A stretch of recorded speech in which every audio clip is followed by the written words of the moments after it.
DeLeyba had actually sold all of the ammunition to traders. And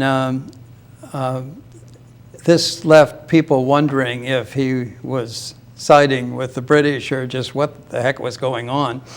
And there are a couple of stories of his performance in this great battle.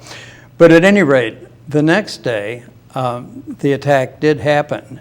And a few people, thank God for hangovers, a few people did manage to go out to their farms, and they were massacred. Mostly in an attempt to draw the people out of the stockade, which fortunately they didn't bite on. And apparently the cannons up in the tower that could blast the battlefield scared the daylights out of the front lines, which were the Fox and Sac. And ultimately, they retreated. At the same time, how many British soldiers showed up is very subject to question, because apparently that figure in the British records is highly exaggerated. Anyway, it turned into kind of a pandemonium, and the Indians retreated, but they did a good deal of killing on the way to anybody who was outside of the fortifications. According to some of the records, DeLeyba stayed in the house with the women and was drunk. And the other account that he wrote in his report to Spain gave him a glorious part in the battle. But the upshot was that 2 weeks after the battle, he committed suicide. So there's some doubt about his devotion. He had also just lost his wife and was in severe depression too. So who knows? But at any rate, the battle was won, and there was a simultaneous attack on Cahokia that was also repulsed, and right afterwards, George Rogers Clark arrived with his Virginia expedition people, and the British kind of caught on that a counterattack wasn't going to work.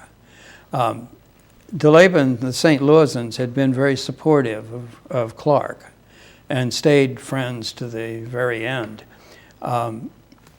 So the British then gave up their dreams of taking the Mississippi, controlling the Mississippi, and taking over the fur trade. And this gave finally an element of security to the area between the confluence and the city of St. Louis. And that was why then the land grants could be given and serious attention put onto that. One of the land grantors was Saint-Germain. And he is believed to be the builder of the first pen of the house. The log cabin construction is basically about anywhere from 16 to 20 feet square. And that unit is called a pen. So the first pen of the house, we believe, was built around 1782, because that was the year Saint-Germain got married and they would need a place. And of course, the first requirement for someone inhabiting the farm was for shelter. It's a very, very rough frontier cabin, virtually no metal, hand cut by axe. The logs are a foot high and about 7 inches wide. It's very, very straightforward. The fireplace is big. It was a cooking fireplace. And it had a simple gable roof that extended out over a porch. And the entrance was from that side. That porch would later become the dog trot, and the house would change its orientation. But that pen is the initial building, and what we are trying to do is, since you don't see an 18th century log structure many places because most of them have deteriorated into termite dust, we have restored that very carefully in the 18th century style. We've replaced logs and stabilized the structure, and that will be available as an illustration of how the real frontier lifestyle was for the not so rich. The other thing that even made it possible for Saint-Germain to have property was that, unlike most of the Spanish and French developments, there was no aristocracy in St. Louis. And because there was no aristocracy, common people could own land. And this made the development of St. Louis actually possible. And it also made it possible for non-aristocrats to own the property. Yeah. As you became involved in this as the restoration architect and getting it to where it is today, for the public, for the community, what historically makes this important? We know there's so much history to this now, but as they come and see this property now with the open house on November 17th, the Utz-Teson house, what would you want them to take from that day and moving forward from the history and the restoration of this home? Well, what this house can show, besides a wealth of history and its owners, this house shows how a building could start as a simple log cabin, the most primitive version, and over time be developed into a very different house. The house evolved through its various owners. It never lost the essence of what it was, and that's the key.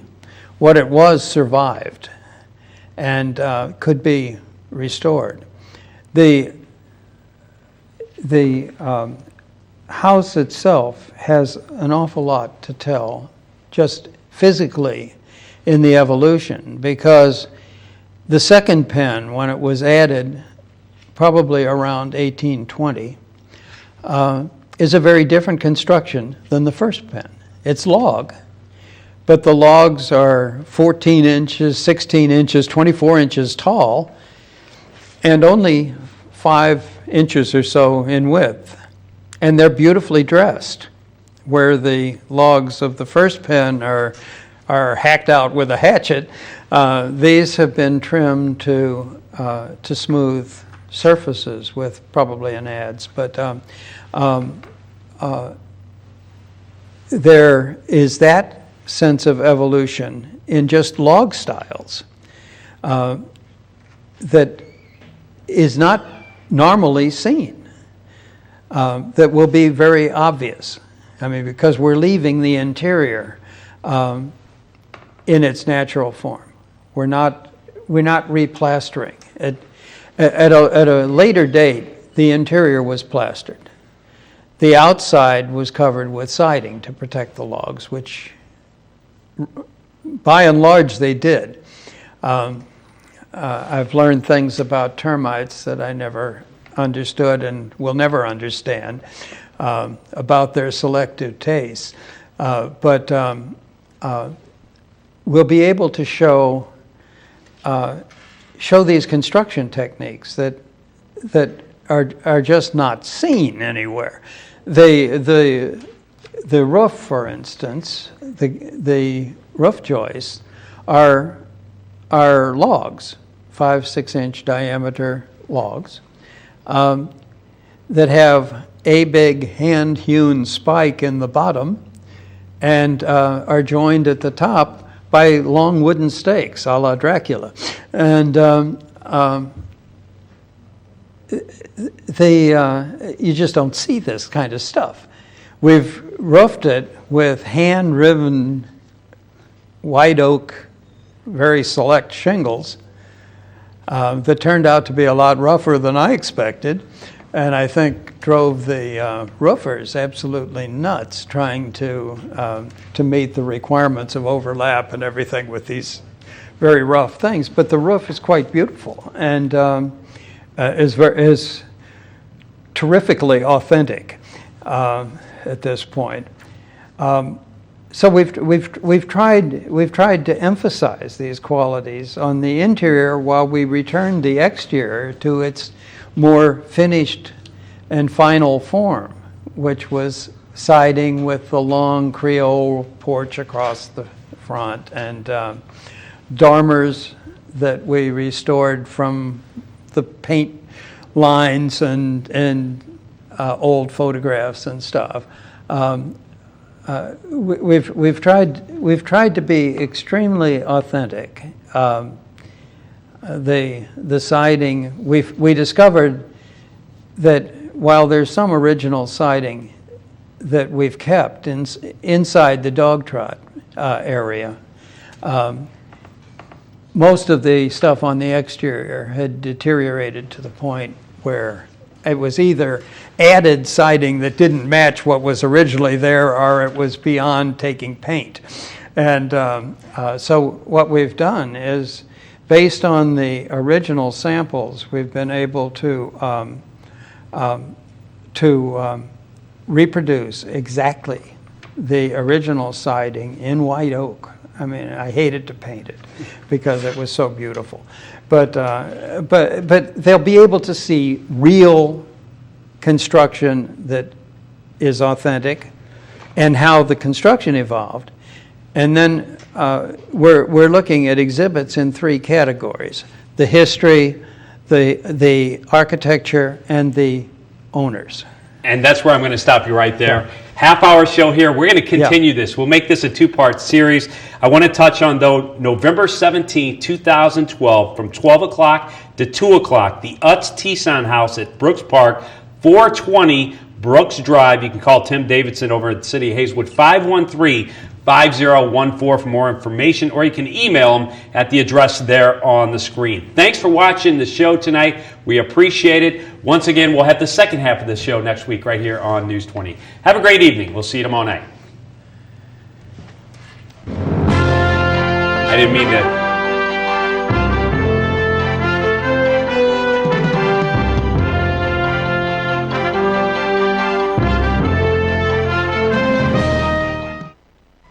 I remember the moment. I'll never forget that moment. That moment? It was a moment that changed my life. I'd been training with my team for months, and now we had been called up for the first time. The real deal. Wildfires were getting dangerously close to homes. At that moment, I got my first taste of just how important the Guard is to my community. See how the Guard can be an important part of your life at NationalGuard.com.